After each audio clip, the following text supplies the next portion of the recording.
La transition n'est pas légale. Le CNRD n'a pas d'agrément. Vous n'avez pas la prétention de nous imposer une quelconque légalité parce que les organisations politiques sont plus vieilles que la junte militaire et elles sont plus légitimes. Il avait d'ailleurs eu ces propos qui avaient marqué les esprits. La justice sera la boussole qui orientera les Guinéens.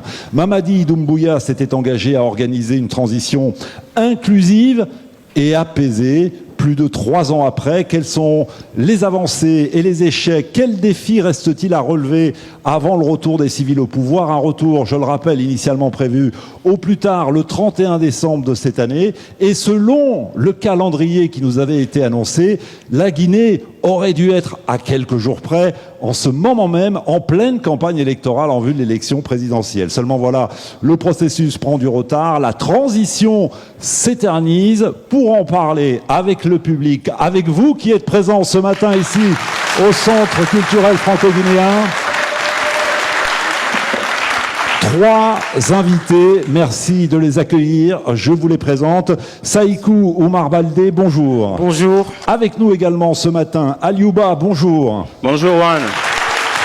Président du parti Modèle, le mouvement démocratique libéral.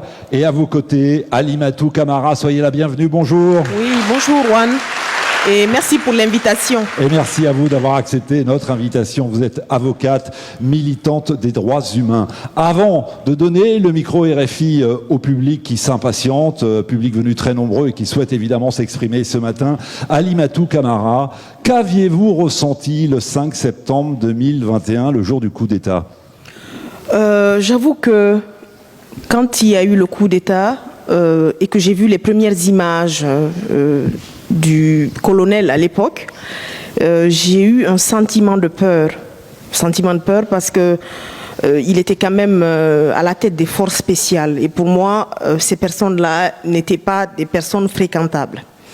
Et j'ai suivi, j'ai vu qu'il y avait plutôt de l'euphorie.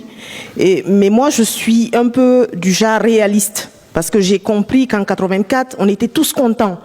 En 2008, on était tous contents.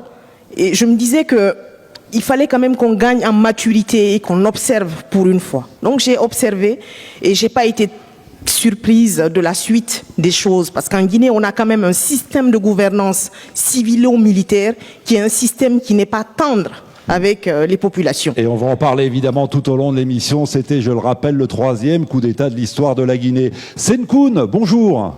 Juan, bonjour à tous les auditeurs. Vous avez applaudi le coup d'État de septembre 2021 ou au contraire, comme Alimatou Camara, vous étiez inquiet? Oui, au début, j'étais vraiment inquiet. Voilà, de la façon dont s'est passé le coup d'État et je me suis dit, ben, on va nous amener où encore? Parce qu'avec la transition, je me suis toujours dit personnellement que ce n'est pas du tout la solution pour mener un pays à bon port. Parce que avec les militaires, c'est toujours un peu compliqué, c'est musclé même parfois. Oui. Pourtant, il y avait beaucoup de monde dans la rue pour applaudir ces militaires. Oui, bien sûr, il y a eu beaucoup. Ça a été aussi le cas pour d'autres. Hein. Les autres coups d'État ont été aussi applaudis de la même façon. Mais sauf que les résultats n'ont pas toujours été ce que la population s'attendait. Ouais. Ça veut dire qu'aujourd'hui, vous n'êtes pas surpris qu'à la mi-novembre, on n'ait aucune date dans le viseur pour savoir quand est-ce que cette transition se terminera? Ah non, pas du tout. Moi, d'ailleurs, comme je l'ai dit, moi, je suis pas déçu, mais au fait, je suis impatient que ça se termine. Oui. Parce qu'il y a ces choses pour que nous puissions construire pour le pays. Il faudrait que nous puissions passer la main aux civils. Aliouba, qu'avez-vous ressenti en septembre 2021? Le matin du 5 septembre, honnêtement, je n'étais pas surpris parce que tout le monde voyait que la situation se détériorait et que le système s'était gangréné de l'intérieur et que le régime était très affaibli suite à la mobilisation citoyenne, politique et citoyenne dans le cadre du FNDC contre le 3e mandat et le changement de la Constitution. 3e mandat d'Alpha Condé. 3e mandat d'Alpha Condé, l'ancien président. Et il se trouvait que ceux qui tournaient autour du pouvoir n'étaient plus sérieux avec le président, donc c'était un régime qui était en sursis. Et ce qui m'a rendu Donc vous n'avez un peu pas été plus surpris, vous, par ce non, coup d'État? pas vraiment surpris, parce que quelques jours avant le coup d'État, dans un média du pays, je me disais que tout semblait aller dans tous les sens et que le président ne contrôlait plus la situation.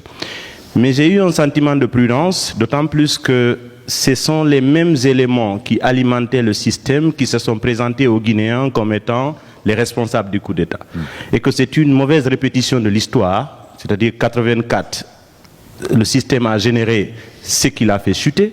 En 2008, c'était la même chose. Et les forces spéciales étaient l'émanation du régime d'Alpha Condé.